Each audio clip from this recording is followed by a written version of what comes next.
नमस्कार, जय साईं राम।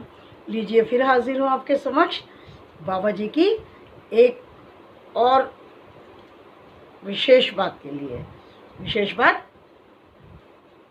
उदी।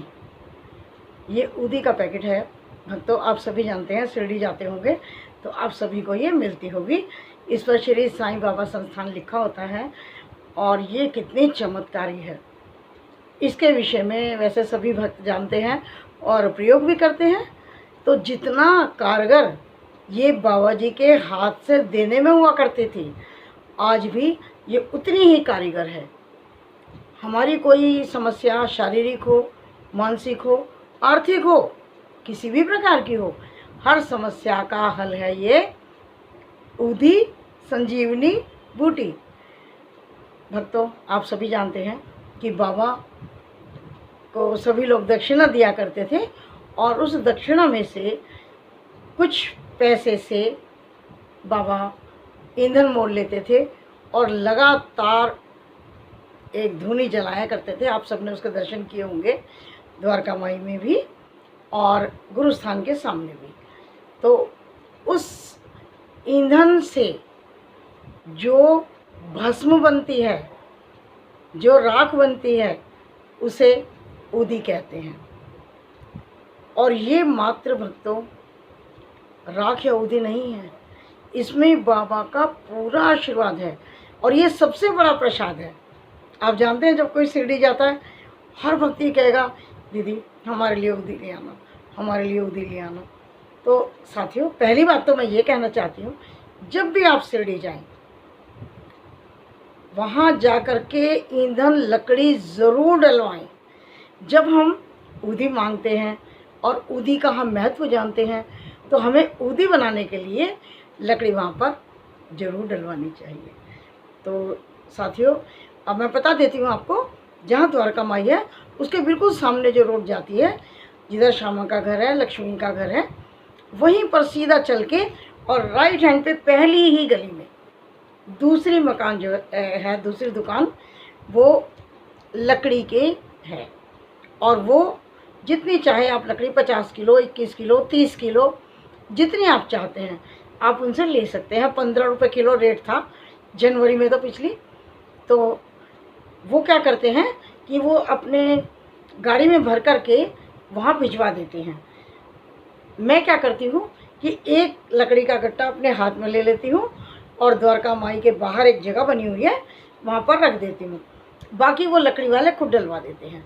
तो पहली बात मैंने क्या बोली, जब भी आप शिरडी जाएं ज़रूर लकड़ी डलवाएं। 20 किलो डलवाएं, 21 किलो डलवाएं, कोई बात नहीं, एक लकड़ी लेके रख दीजिए वहाँ, ठीक है। ये पहली बात। दूसरी बात, इसके महत्व की आप सभी जानते हैं और साईं सच्चरित्र पढ़ते हैं तो अध्याय 33 और 34 है शायद, उसमें उदी की पूरी महिमा दी हुई है। जब श्यामा को सांप ने काटा, उसने कोई इलाज नहीं किया, बाबा जी के पास भाग कर आया। बाबा जी हर बीमारी का इलाज उदी से कर दिया करते थे और आज भी हम साईं भक्त उस उदी से अपना इलाज करते हैं, कर सकते हैं। तो एक भक्त था नासिक का, नारायण राव। एक बार उनके एक मित्र को बिच्छू ने काट लिया। अब वो बड़े परेशान कि उदी नहीं थी उनके पास। अब वो यूँ परेशान कि जरा सी उदी होती, बस मैं इसको लगा देता और ये मेरा दोस्त ठीक हो जाता।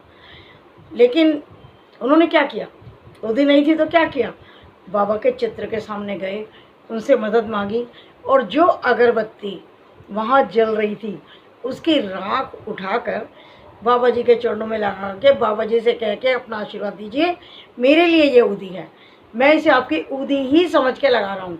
और उन्होंने अपने मित्र के डंक वाले स्थान पे जहाँ डंक मारा था बिच्छू ने, उस पर लगा दी और उनका दोस्त बिल्कुल ठीक हो गया, उसका दर्द खत्म। तो नारायण राव भी प्रसन्न हो गए, उनका दोस्त भी प्रसन्न हो गया। ये उदी की करामात ऐसा नहीं है कि उस समय थी, आज भी है। आप प्रयोग करके देखिए। और अभी मेरी एक फ्रेंड है, वो भेजेगी अपना चमत्कार, लेकिन फिर भी मैं चलो बता देती हूँ क्योंकि उदी की बात कर रही हूँ। उनके हस्बैंड के बहुत दर्द हो रहा था पथरी का, लेकिन वो बहुत बाबा में विश्वास करने वाली भक्त है। उसने पाठ पढ़ा, वो डेली हमारे ग्रुप में पाठ तो पढ़ती ही है तो मैंने उसको कॉल की शाम को 6 बजे के करीब। मैंने कहा पूजा, मैंने सुना है कि आज तुम्हारे हस्बैंड के जो है बहुत दर्द है 2-3 दिन से। तो बोली हाँ आंटी कोई बात नहीं, मैंने पाठ पढ़ लिया, बाबा से मदद मांग ली और मैंने उनको ऊदी पिला दी है और ठीक हो जाएंगे। और साथियों यकीन करो, ये 6 बजे की बात बता रही हो और 10 बजे मेरे पास पूजा का कॉल आता है वापस। आंटी जी देखो मैंने कहा था ना कि बाबा जी की ऊदी पिलाई है और उनकी पथरी निकल गई।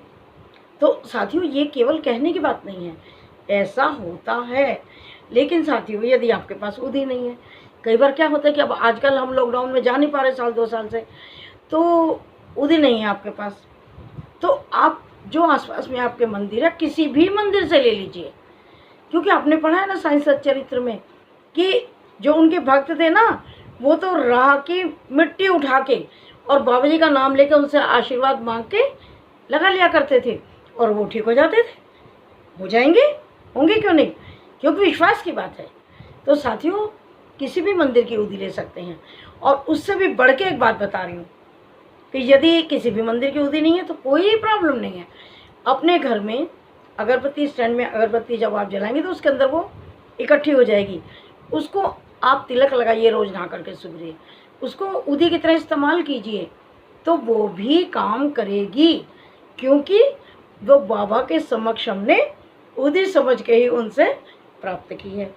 तो आशा है आप ऊदी के समझ में बारे में काफ़ी चीज़ें समझ गए होंगे और ऊदी की महिमा जान गए होंगे। हम सब के लिए ये भस्म नहीं है, ये संजीवनी बूटी है। जिस प्रकार से लक्ष्मण जी को मिल गई थी ना प्राण वापिस, है ना, उसी तरह से ये प्राण संचार करने वाली ऊदी है। इसका प्रयोग साथियों ज़रूर करें। सुबह नहाते ही तिलक करें, कहीं जा रहे हैं लगा कर जाइए और इसको थोड़ा सा पानी में, इतना सा ऐसे ज़रा सा लो, चुटकी भर पानी में हिला के पी लो, तो हमारे हर दुख का, शारीरिक, मानसिक, आर्थिक परेशानियों का हल है ये ऊदी। ठीक है, तो अब चलती हूँ, फिर बाबा जी की कोई और बात लेके जल्दी हाजिर होती हूँ आपके सामने। ठीक है, तो नमस्कार और जय साईं राम। आपका बहुत धन्यवाद वीडियो देखने के लिए। और अगर आपको ये चीज़ें पसंद आए तो प्लीज़ ज़रूर शेयर कीजिए, क्योंकि अच्छी चीज़ें हमेशा शेयर करनी चाहिए। पता नहीं किसका भला हो जाए, और जब वो दुआ देगा हमें और आपको मिलेगी ना, तो इसलिए, और दुआ सबसे बड़ी चीज़ है।